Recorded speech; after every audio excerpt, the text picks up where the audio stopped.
My name is Tony Visconti. I'm in Visconti Studio at Kingston University. I grew up in Brooklyn, New York, which is just a stone's throw from Manhattan, where all the studios were at the time. It was very hard to break in to that world. It was a very closed world. I managed to get in just by being a musician. I was a decent, guitarist in those days, bass player. I was fascinated with reverb and echo. I wanted to hear my guitar and echo, and the only place I could do that was either in the hallway of my house, or come to a studio and have an engineer turn a knob. And to me, that was really what attracted me to engineering. Although I didn't never thought I'd become one. By the time I was about 20 years old, I had a home studio, a very primitive affair, and I would overdub early Les Paul style from one tape recorder to the other and add a guitar as I went along or a vocal. By chance, I met a British record producer, Denny Cordell, who produced Procol Harum, The Move. I helped him out in a session in New York. He offered me a job on the spot.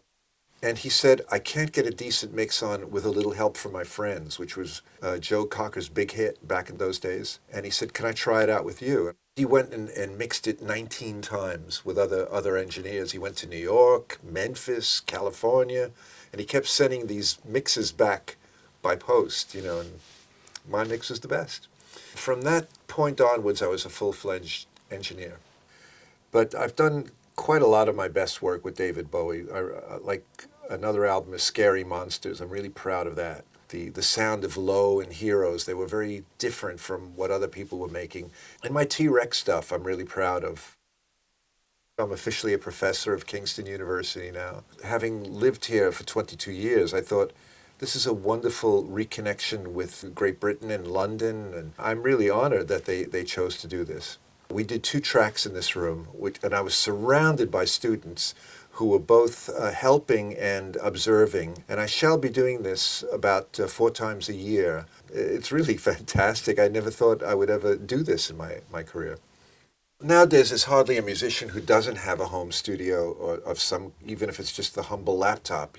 I use MIDI a lot, and I use the M Audio Axiom 49. That's my keyboard of choice that I have right in front of me when I work. I have it on a pull-out drawer.